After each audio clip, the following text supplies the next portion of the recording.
Hello friends, कैसे हो। उम्मीद करती हूँ आप सब अच्छे होंगे। आज हम स्टार्ट करते हैं 10th क्लास का 3rd चैप्टर आयनिक कंपाउंड। तो प्रॉपर्टी ऑफ आयनिक कंपाउंड की हम प्रॉपर्टीज़ देख लेते हैं। Are solid and mostly brittle. जो आयनिक कंपाउंड होते हैं वो सॉलिड होते हैं, कठोर होते हैं एंड मोस्टली ब्रिटल और टूट भी जाते हैं। Have high melting and boiling point. Ionic compound का मेल्टिंग और जो बॉइलिंग पॉइंट होता है वो वेरी हाई होता है। More energy is required to break the strong inter ionic attraction. जो हमारा आयनिक कंपाउंड का इंटर आयनिक अट्रैक्शन होता है उसको तोड़ने के लिए ज़्यादा एनर्जी की ज़रूरत होती है। Generally soluble in water. जो आयनिक कंपाउंड होते हैं वो मोस्टली पानी में घुल जाते हैं एंड इनसोल्यूबल एक्सेप्ट केरोसिन और पेट्रोल और केरोसिन को छोड़कर जो जनरली आयनिक कंपाउंड होते हैं वो पानी में घुल जाते हैं। Conduct electricity in solution and in molten state. जब हमारे आयनिक कंपाउंड मोल्टन स्टेट में होते हैं मतलब पिघली हुई अवस्था में होते हैं तो वो इलेक्ट्रिसिटी को कंडक्ट कर लेते हैं।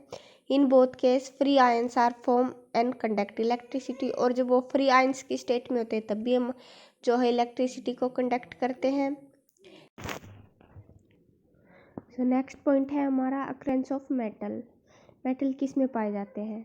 तो minerals element of compound occur naturally are minerals. जो हमारी अर्थ की ऊपरी सतह पर पाए जाते हैं उन्हें हम मिनरल्स बोलते हैं। नेक्स्ट है ores. Mineral from which metal can be profitably exert in an ores. Ores हमारे ऐसे मिनरल होते हैं जिनमें मेटल प्रेजेंट होता है और उस मेटल को हम अपने फ़ायदे के लिए बाहर निकाल लेते हैं। For example sulphide ores, oxide ores, carbonate ores, ये हमारे एग्जाम्पल है ओर्स के। तो metals at the bottom of activity series like gold, platinum, silver, copper generally occur in free state. जो हमारे मेटल होते हैं वो बॉटम में प्रेजेंट होते हैं। कौन कौन से? गोल्ड, प्लेटिनियम, सिल्वर, कॉपर, और जो फ्री स्टेट में होते हैं, फ्रीली मूव करते हैं। But copper and silver also occur in sulphide and oxide ores. लेकिन हमारे जो कॉपर और सिल्वर होते हैं वो सल्फाइड और ऑक्साइड ओर्स में भी प्रेजेंट होते हैं। नेक्स्ट पॉइंट है हमारा मेटल्स ऑफ मीडियम रिएक्टिविटी। जो हमारे मेटल मीडियम में रिएक्टिविटी में पाए जाते हैं, बीच में पाए जाते हैं। जिंक, आयरन और लेड अकर मेनली एन ऑक्साइड, सल्फाइड और कार्बोनेट्स, ये इसके एग्जाम्पल हैं। मेटल ऑफ हाई रिएक्टिविटी जो हमारे हाई में पाए जाते हैं, हाई रिएक्टिविटी में element. Potassium, sodium, calcium, magnesium और aluminium are very reactive and thus found in combined state. ये बहुत रिएक्टिव होते हैं, बहुत ज़्यादा सबसे ऊपर पाए जाते हैं क्योंकि हम हाई रिएक्टिव में से लो रिएक्टिव को तो कर सकते हैं ना माइनस, तो ये हाई रिएक्टिव हैं लेकिन ये किसी भी उसमें नहीं होंगे हाई। फाउंड इन कंबाइंड स्टेट, ये कंबाइंड स्टेट में पाए जाते हैं क्योंकि। नेक्स्ट पॉइंट है हमारा gangue. Ores are naturally found mix impurities. जिस ओर में मिक्स इम्प्यूरिटीज पाई जाती हैं उसको हम गैंग बोलते हैं, जैसे सोयल है, सैंड है। तो gang is remove from the ores, हम गैंग को ओर्स में से रिमूव करते हैं। ये इम्प्यूरिटीज होती है, गंध बोलते हैं इसको एक तरह से। तो नेक्स्ट स्टेप है हमारा कि हम मेटल को एक्सर्ट कैसे करते हैं, कैसे बाहर निकालते हैं। तो ये 3 स्टेप में होते हैं। Enrichment of ores, obtaining metal from enriched ores और refining of impurities metal to obtain pure metals. तो हम ये पॉइंट्स देख लेते हैं।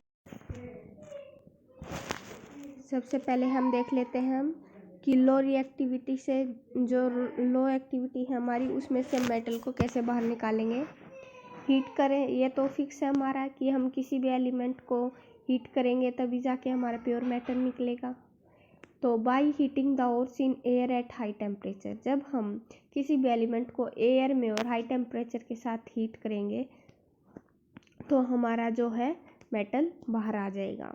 तो हम देख लेते हैं। सबसे पहले हम मरकरी लेते हैं और सिनेबार लेते हैं, मतलब सिनेबार में से मरकरी को बाहर निकालते हैं। तो 2HgS मरकरी ले लिया प्लस 3O2 ऑक्सीजन। जब हमने इसको हाई टेम्परेचर के साथ हीट कराया तो हमें क्या मिला? 2HgO mercury oxide and 2SOG sulphide oxide. फिर हमारा जो हमें मरकरी ऑक्साइड मिला उसको दोबारा से हीट कराया हमने, 2HgO heat 2Hg plus O2। फिर ऑक्साइड जो है हमारा बाहर निकल गया और हमारे पास क्या बच गया, Hg, only pure mercury metal बच गया। तो नेक्स्ट एग्जांपल देख लेते हैं हम। कॉपर फ्रॉम कॉपर सल्फाइड, हमने कॉपर लिया और कॉपर सल्फाइड, तो Cu कॉपर हो गया, Cu2 और सल्फाइड लिया हमने S प्लस 3O2। जब हमने इसको हीट कराया तो हमें क्या मिला, sulphide oxide, 2Cu2O and 2SO2 sulphide oxide बाहर निकल गया। तो कॉपर ऑक्साइड हमारे पास बच गया। हमने कॉपर ऑक्साइड को फिर दोबारा से हीट कराया, 2Cu2O प्लस Cu2S दोबारा से हीट कराया तो 6Cu plus SO2 sulphide oxide बाहर निकल गया और हमारे पास क्या बच गया, 6Cu को प्योर मेटल। तो इस तरह से हमने लो रिएक्टिविटी से जो हमारा प्योर मेटल ले लिया हीट करके। तो नेक्स्ट टॉपिक है हमारा exerting metal in the middle of activity series. हम मिडल की एक्टिविटीज सीरीज से या रिएक्टिविटी सीरीज से कैसे मेटल को बाहर निकालेंगे। Metal are easier to obtain from oxide, जो हमारे मेटल होते हैं हम इजीली ऑब्जर्व कर लेते हैं, ऑब्टेन पा लेते हैं ऑक्साइड्स ओर्स में से, जैसे कि सल्फाइड है, कार्बोनेट है या कन्वर्ट इनटू ऑक्साइड, जो कन्वर्ट हो जाते हैं ऑक्साइड में इजीली, सल्फाइड और कार्बोनेट। तो metal are heated strongly in excess of air roasting, जब भी हम किसी स्ट्रॉन्ग हीट के साथ मेटल को रोस्ट करेंगे, हीट करेंगे तो हमें मेटल मिल जाएगा। तो हम एग्जांपल देख लेते हैं। जिंक ले लिया हमने, जिंक सल्फाइड, तो 2ZnS प्लस 3O2। जब हमने इसको हीट कराया तो हमें क्या मिला, 2ZnO plus 2SO2, zinc oxide और सल्फाइड ऑक्साइड। तो हमने दोबारा से जिंक कार्बोनेट ऑक्साइड को कराया हीट, ZnCO3 हीट कराया तो हमने क्या मिला, ZnO plus CO2, carbon dioxide बाहर निकलेगी तो हमें क्या मिला, ZnO, जिंक ऑक्साइड। तो मिल गया ना हमें pure metal. Reduce of metal oxide, जब हम किसी भी ऑक्साइड को में से मेटल को निकालेंगे तो हम उसे रिड्यूस करेंगे, हीट करेंगे। यूजिंग कोक के रिड्यूसिंग एजेंट, जो कोक है हमारा वो एक रिड्यूसिंग एजेंट है। तो जिंक ले लिया हमने, zinc oxide, ZnO plus C। जब हमने इसको हीट कराया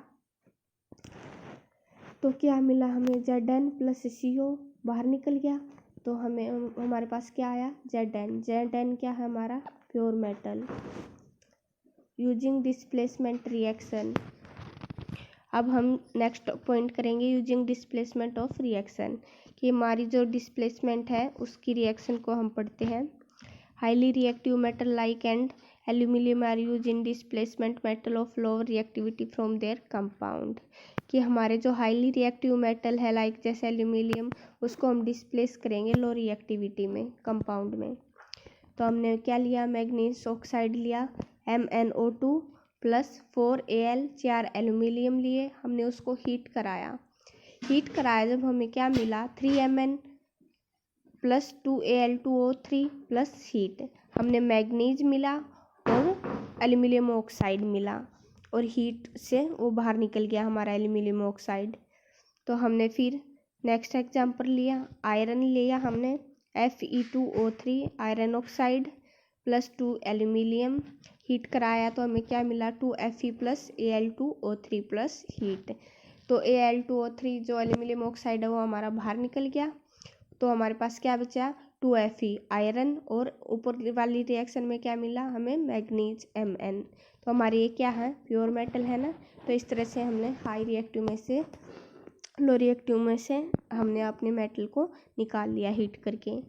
इन the above reaction molten iron in formed and is used to join railway, this is called thermite reaction, कि हमारी जो रिएक्शंस है मोल्टन स्टेट में, पिघली हुई अवस्था में जो आयरन फॉर्म किया है हमने, उसको हमने जॉइन किया दोबारा से रेलवे, जिसको हम थर्मिट रिएक्शन बोलते हैं। क्या बोलते हैं, थर्मिट रिएक्शन। तो नेक्स्ट पॉइंट है हमारा exerting metal at the top of reactivity series, कि हम टॉप रिएक्टिविटी में से कैसे मेटल को बाहर निकालेंगे। तो देख लेते हैं। Have more affinity for oxygen than carbon, कि हमारे पास जो ऑक्सीजन और कार्बन होते हैं ज़्यादा मात्रा में, उसमें से हम निकाल सकते हैं have more affinity for oxygen than carbon, कि हमारा जो ऑक्सीजन होता है वो मोर एफिनिटी होता है देन कार्बन से। Are obtained by electrolyte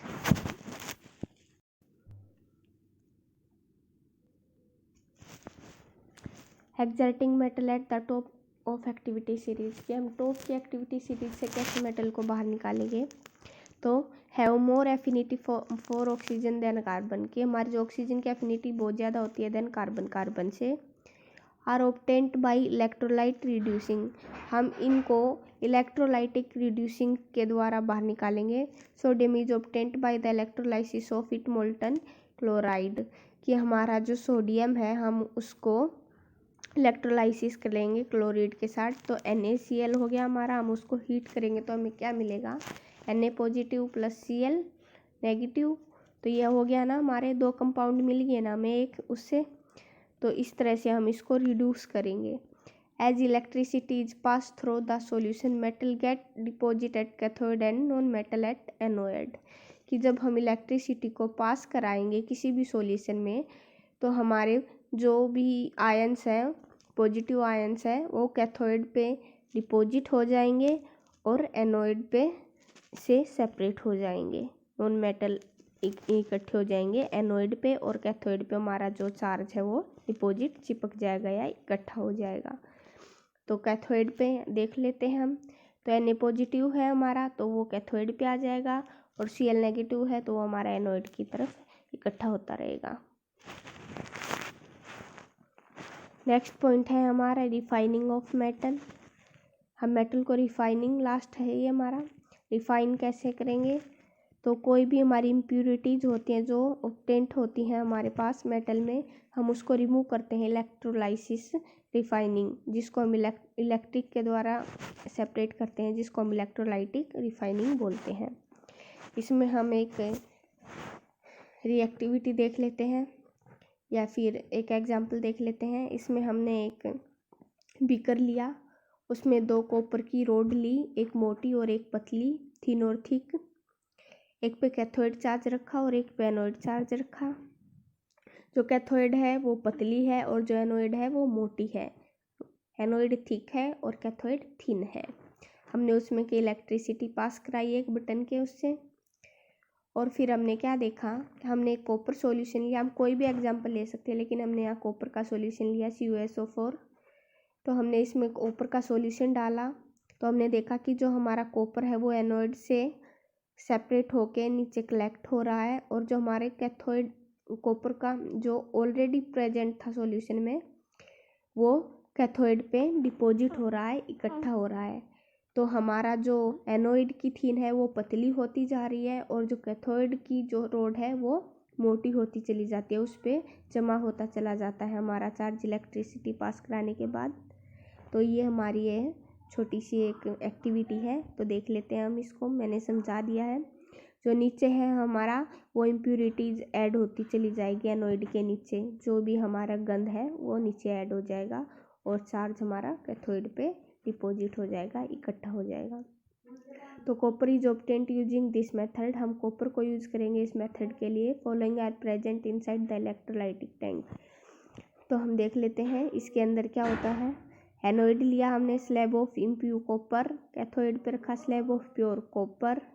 solution लिया, एक्वस सॉल्यूशन लिया कॉपर सल्फेट का with some dilute sulphuric acid. From anode copper ion are release in the solution. तो वही मैंने बता दिया कि कॉपर का जो सॉल्यूशन है हमने रिलीज किया इसमें, और इक्विवेलेंट अमाउंट ऑफ कॉपर, और उसी अमाउंट में हमने कॉपर डाला। From solution is deposit at cathode, जो कि कैथोड पे डिपॉजिट हो गया, इकट्ठा हो गया।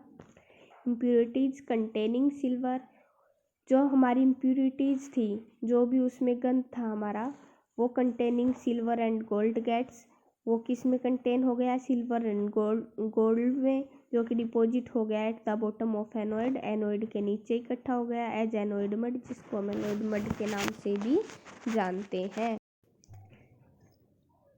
सो फ्रेंड्स, हमारा आज का टॉपिक यहाँ पे कंप्लीट हो गया, आयनिक कंपाउंड। उम्मीद करती हूँ आप सबको अच्छा लगा होगा। प्लीज़ अच्छा लगा हो तो लाइक और शेयर सब्सक्राइब ज़रूर कीजिए। मुझे बहुत ज़रूरत है आपकी सपोर्ट्स की, प्लीज़ सपोर्ट कीजिए मुझे। And thank you.